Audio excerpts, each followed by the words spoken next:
Hello everyone, my name is Sadia Education Wali and I'm student at Rehan College Korangi Campus. Currently I am enrolled in Teacher Training Bootcamp 1. So today we will talk with Maya and our topic is the impact of gratitude on mental health. So let's start.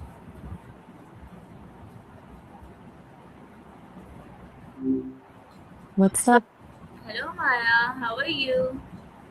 I'm doing great. How's your night treating you so far? I'm all I'm still doing great. I'm also good Maya. So Maya, today we will talk about the impact of gratitude on mental health. So, Maya, what does gratitude mean to you and why is it important? I love this topic. To me, gratitude isn't just saying thank you when someone holds the door. It's more like a mental muscle that trains you to notice the good stuff that's already there, even when the rest of the picture looks a bit messy.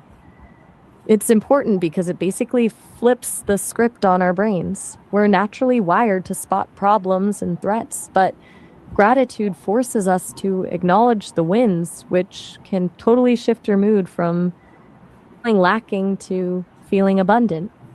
Do you have a specific practice for this, like a journal, or are you more of a notice it in the moment kind of person? Okay, Maya. So, my next question is how can practicing gratitude improve our mental health?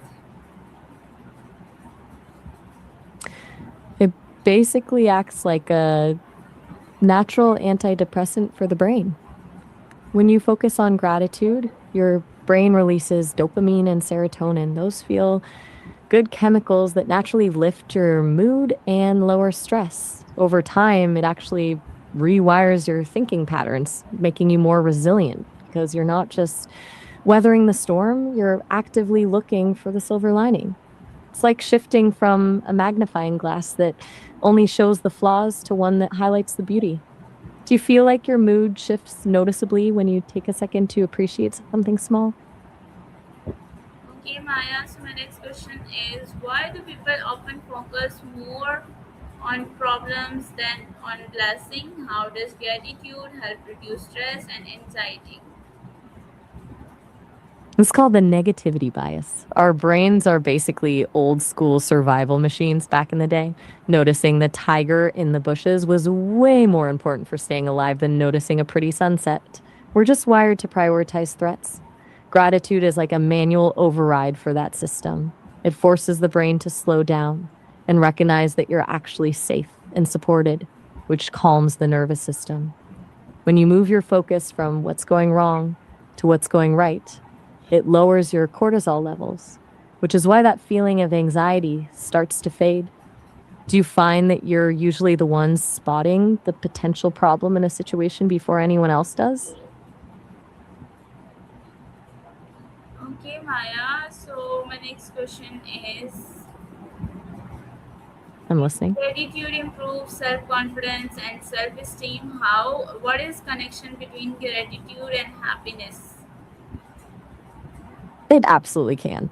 The trick is when you shift from being grateful for external things to being grateful for your own qualities. Instead of just, I'm glad I have a nice house, it becomes, I'm grateful for my resilience, or I'm glad I have the discipline to get things done. That internal focus stops the comparison game we all play with other people and reminds you that you actually bring a lot to the table.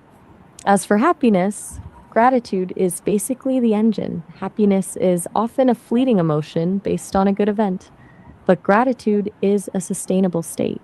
It's the difference between waiting for something great to happen to be happy and realizing that you're already surrounded by things that make life good.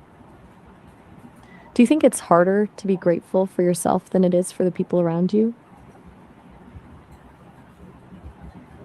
Okay, Maya, thank you. So, my next question is how can keep a gratitude journal improve our daily life and in what ways does expressing gratitude strengthen relationships? Hmm. Keeping a gratitude journal is like keeping a highlight reel for your life. When you look back at it, you realize that even on the days that felt like a total wash, there was usually at least one small win. It stops the days from just blurring together and creates this evidence log that things actually go right, which makes the bad days feel less permanent. As for relationships, expressing gratitude is like a superpower for connection. Most people feel a deep need to be seen and appreciated. And when you tell someone specifically why you're grateful for them, it validates their effort. It moves the relationship from you just coexist to I actually value who you are, which builds a massive amount of trust and warmth.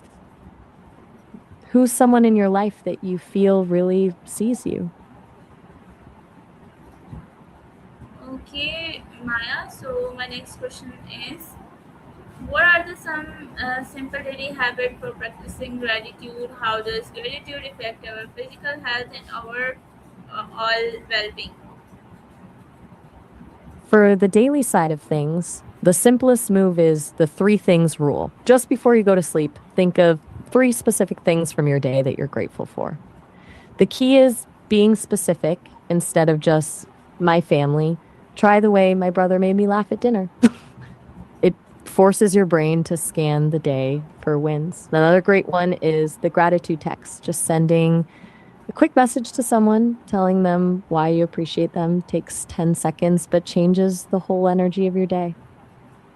As for your physical health, it's actually pretty wild. Gratitude can lower your blood pressure, improve your sleep quality, and even boost your immune system. When you're not in a constant state of stress or fight or flight, your body can actually focus on healing and recovering instead of just surviving. Does the idea of a nightly ritual feel like something you'd actually stick to, or does it sound a bit too tedious? Okay, Maya. So, can gratitude change the way we respond to challenges and failure? Why? And how can parents and teachers encourage children to practice gratitude? It totally can because it changes your baseline. When a challenge hits at work or in your career, the default response is usually panic or frustration. But gratitude lets you pivot to what is this teaching me? Or who can I lean on for help? It turns a setback into a stepping stone because you're focusing on the resources you do have rather than just the gap in the plan.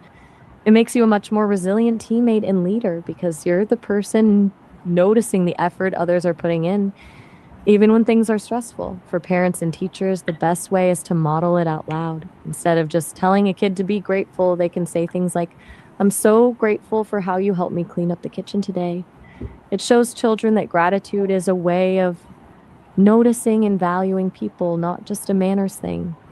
They can also start a gratitude circle where everyone shares one win from the day, which teaches kids to scan their environment for the positive stuff. Do you think the people who taught you growing up focused more on the things you did right or the things you missed? Okay, Maya. So, my next question is, what role does gratitude play in achieving long term success and personal growth? I think gratitude is actually the secret ingredient to long term success, mainly because it keeps you from burning out. When people chase success from a place of not having enough, it becomes an exhausting treadmill. Once they hit a goal, they immediately move the finish line. But when you combine ambition with gratitude, you're still moving forward, but you're actually enjoying the ride. It turns the process into a reward rather than just a means to an end. For personal growth, it's what allows you to be honest about your flaws without hating yourself. You can be grateful for where you are while still being excited about where you're going. Okay, Do you Maya. feel like So, you're usually more? what I'm with you. advice would you give to someone who wants to develop a more grateful mindset? The biggest piece of advice I'd give is to lower the bar. People often wait for something massive to happen, like a promotion or a huge life win, before they feel they have a reason to be grateful. But the real shift happens when you start hunting for the tiny, almost invisible things: the smell of fresh coffee, a green light when you're running late, or a song that hits just right. I'd also suggest gratitude in reverse. When you're having a truly terrible day, try to find one thing that didn't go wrong. It's a bit of a cheat code to stop a spiral. Doesn't fix the problem, but it stops the problem from being the only thing you see. Does that feel like a manageable way to start, or does it still feel a bit abstract? Okay, thank you so much, Maya. You are so welcome. I really loved that. Okay, thank you so much, all of you, for listening me, for watching me. So, Allah Hafiz.